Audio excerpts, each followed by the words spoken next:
Assalamualaikum warahmatullahi wabarakatuh. Puji dan syukur tak lupa saya panjatkan atas kehadirat Allah Subhanahu wa taala yang mana masih memberikan kita kesehatan dan kesempatan sampai pada hari ini. Tak lupa saya ucapkan terima kasih sebesar-besarnya kepada Bapak Haji Sunarto, SDMSI, selaku dosen pengampu mata kuliah Manajemen Sumber Daya Manusia, dan juga kepada semua teman-teman saya yang saya sayangi.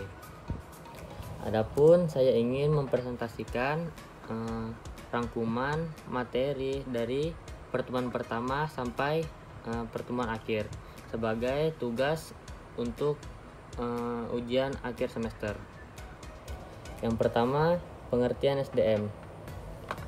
Pengertian SDM, warga yang sudah memasuki usia angkatan kerja baik, yang sudah memasuki usia angkatan kerja maupun yang sudah bekerja.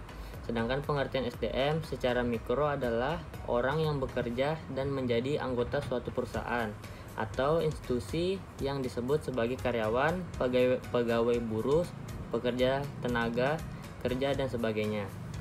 Beranjak dari pengertian tersebut lebih dalam lagi, bahwa SDM adalah orang yang bekerja sebagai motor pergerak pada suatu perusahaan dan berfungsi sebagai aset perusahaan atau institusi yang diperhitungkan dan perlu dikembangkan lagi kemampuan hard skill serta soft skillnya.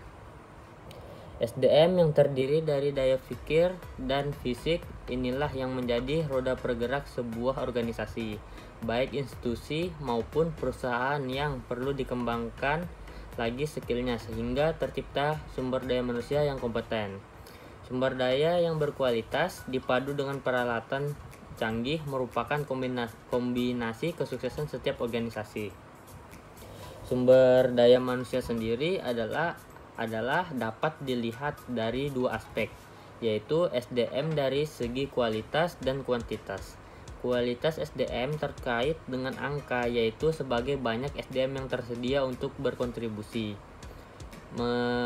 mengerahkan daya pikir dan fisiknya untuk suatu organisasi. Sedangkan SDM dilihat dari segi kualitas, yaitu terkait mutu dan daya saing secara fisik dan pikir dalam suatu organisasi. Mengingat pentingnya SDM dan manfaat pelatihan SDM bagi perusahaan, sudah seharusnya sebuah organisasi, baik institusi maupun perusahaan, mengembangkan sumber daya manusia mereka melalui sebuah pelatihan dan atau training untuk menguatkan daya saing serta mencapai visi misi masing-masing. Untuk mendapatkan individu yang baik, banyak prosedur yang dapat digunakan. Merancang kebutuhan tenaga kerja baru, rekrutmen, seleksi, membuat individu bersedia menerima pekerjaan. Seleksi karyawan tidak hanya merupakan proses yang melibatkan ilmu pengetahuan, tetapi juga proses hukum. Di banyak negara, institusi memiliki hukum yang melarang diskriminasi dalam kegiatan. Di Amerika ada ilegal melakukan praktek diskriminasi atas warna kulit, usia, cacat, gender, ras, agama, dan asal negara. Penempatan merupakan proses penugasan pekerjaan spesifik kepada masing-masing dari kandidat terpilih, mencakup penugasan pada tingkatan spesifik dan tanggung jawab secara individual, mengimplikasikan kecocokan antara persyaratan pekerjaan dengan kualifikasi kandidat akan keahlian, kemampuan, potensi, kapasitas, dan ekspektasi mereka terhadap sebuah organisasi.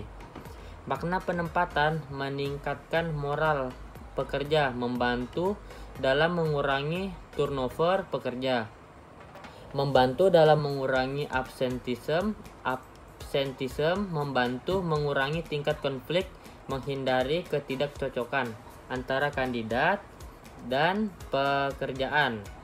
Manfaat penempatan kinerja yang baik, mampu bekerja sama dengan orang-orang lain dengan mudah dan memajukan diri, mempertahankan semangat yang tinggi, belajar dan bekerja, dan membuat kemajuan dalam pekerjaan, menghindari kesalahan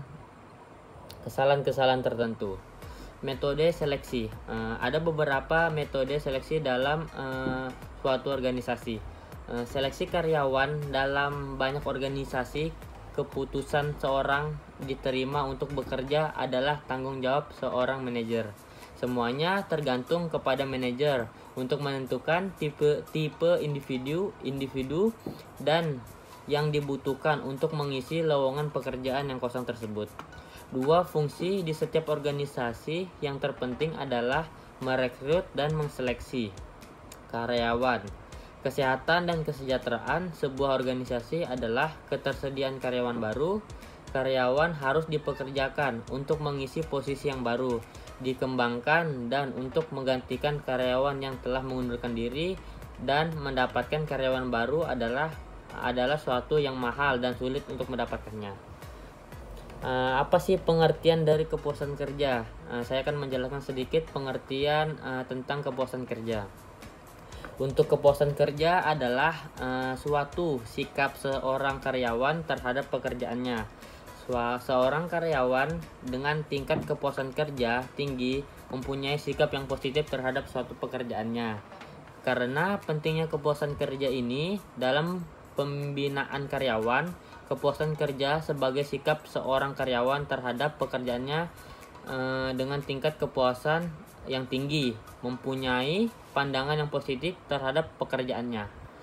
Namun untuk diingat bahwa kepuasan kerja itu juga tidak hanya diperoleh dari kegiatan mengerjakan tugasnya saja, namun juga diperoleh untuk hubungan antara pribadi baik dengan lingkungan maupun dengan mitra kerjanya tersebut. Sekian presentasi yang bisa saya sampaikan. Adapun kurang dan lebihnya mohon maaf. Saya ucapkan Assalamualaikum warahmatullahi wabarakatuh.